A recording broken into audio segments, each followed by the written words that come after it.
తెనాలిలో గీతాంజలి అనే చెల్లెమ్మ చనిపోవడం చాలా బాధాకరమైన విషయం. చనిపోయి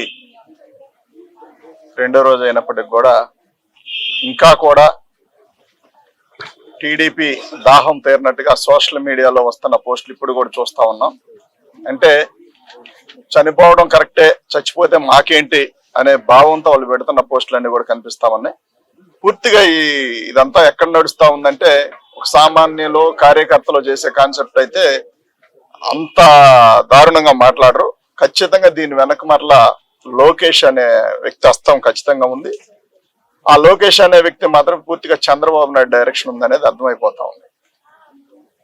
మహిళ చనిపోతే కనీసం అయ్యో పాపం అనాల్సిన పరిస్థితుల నుంచి ఇంకా వాళ్ళ కసి తీరినట్టుగా రాబందుల్లా మీదబడి పీక్కు తింటున్న విధానం మనందరం కూడా గమనించవచ్చు. ఆ ఇంట్లో మహిళ చనిపోయి 2 పిల్లలు అనాథ. వాస్తవంగా మన ఇంట్లో జరిగి ఉన్నా కానీ ఆ వేదన ఎవడో తీసేయలేడు. ఎప్పుడో నేను చిన్నప్పుడు మా చెల్లి చనిపోతే ఇప్పటికి కూడా ఫోటో ఎదురుగా పెట్టుకొని చూస్తా ఉంటా, మా చెల్లి చనిపోయింది అని. 5వ తరగతి అప్పుడు చనిపోయింది. ఇప్పటికి కూడా ఎవరు కనిపించినా ఆ హైరు అట్లా ఉన్న వాళ్ళు ఎవరు కనిపించినా చెల్లి అని పిలుస్తారు, పెద్దవాళ్ళు అయినా సరే. ఎందుకంటే నాకు అలాంటి ఫీలింగ్ ఉంటుంది కాబట్టి. వీళ్ళకి నాకు అక్క అన్నట్టుగా ఆడవాళ్ళకి కనీస గౌరవం ఇవ్వటం పక్కన పెడితే ఇవ్వలేకపోయినా పర్లేదులే కానీ ఇంకా వాళ్ళు దావాదిరి తీరినట్టుగా తాగుబోతులు సైకోలు వేరంగం వేసినంత దారుణంగా వీళ్ళు మాట్లాడుతున్న విధానం చాలా దారుణమైంది. ఖచ్చితంగా ఎవరైతే ఉన్నారో ఇప్పటికీ ఒక 5-6 ఐడెంటిఫై అయ్యారు. వాళ్ళందరికి కూడా ఖచ్చితంగా శిక్షలు ఉంటాయి. ఎక్కడ రాజీ పడేదేముండదు. ఎవడెవడైతే ఒళ్ళు పొగరెక్కి మదంతో రేపు 24లో గెలుస్తామనే ఒక ధీమాతో ఈ దారుణానికి ఒడిగడతా ఉన్నారు. 24లో గెలవటం ఒక పక్కన పెడితే 24 లోపులోనే మీ అందరికి కూడా ఖచ్చితంగా శిక్షలు పడతాయి.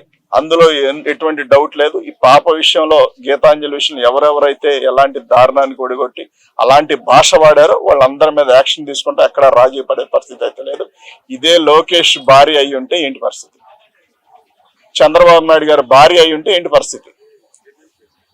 చంద్రబాబు నాయుడు గారి భార్యని మనకసరికే అసెంబ్లీలో ఆ వంక అడ్డం పెట్టుకొని బయటకు వచ్చి రోడ్డుకు వచ్చి ఏడ్ చేసి నా భార్యని అన్నారని ఫీల్ అయ్యాడు కదా.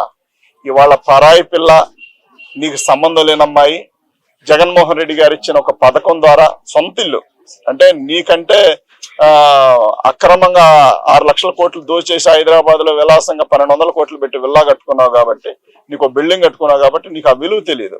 బిల్డప్ బాబాయ్ సిద్ధం సభలు పెట్టాడు. జనరల్ గా ఎవరైనా ఒక పులి వస్తే సింహం వస్తే భయపడతారు, కానీ బిల్డప్ బాబాయ్ డ్రోన్ చూసి భయపడిపోయాడండి. విచిత్రం ఏంటంటే మొత్తం సభలో గ్రీన్ మ్యాట్లు వేశారు. నాకే అర్థమోలా. మనం కూడా ఎన్నో సభలు చేశాం, గ్రీన్ మ్యాట్లు ఎందుకు వేసుకున్నారా అనుకున్నా. తర్వాత మనల్ని చెప్పారు గ్రాఫిక్స్ చూపించేదానికి గ్రీన్ మ్యాట్లు వేశారు సార్ అని. ఏకంగా సభా సాక్షిగా అక్కడ ఉన్న అరగంట అంబటి బెట్టింగ్ స్టార్ అనిల్ నన్ను బండబూతులు తిట్టారు. వాళ్ళకి చెప్తున్నా, ఎందుకయ్యా డ్రోన్ చూసి పిల్లల్లాగా మీరు భయపడుతున్నారు? వాళ్ళే ఆ సభలో చెప్పారు, చూడండి అక్కడ ఒక డ్రోన్ ఉంది, ఖాళీ కుర్చీలు తీస్తున్నారని వాళ్ళే చెప్పే పరిస్థితి.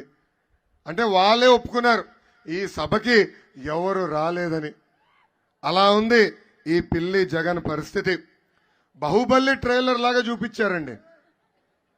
సభకెళ్తే పులకేసి సినిమా చూసినట్టుంది అది. ఇప్పుడు ఆపరేషన్ లేకుండానే మోకాళ్లకు ప్లాస్మా ట్రీట్మెంట్. మీ ఆర్థోపెడిక్ సమస్యలన్నిటికీ రోబోటిక్ టెక్నాలజీ ద్వారా తక్కువ ఖర్చుతో శాశ్వత పరిష్కారం. Free consultation. ప్రతి ట్రీట్మెంట్ పై 20% డిస్కౌంట్. ఈ ఆఫర్ కొద్ది రోజులు మాత్రమే. త్వరపడండి. V9 hospitals 9281465842.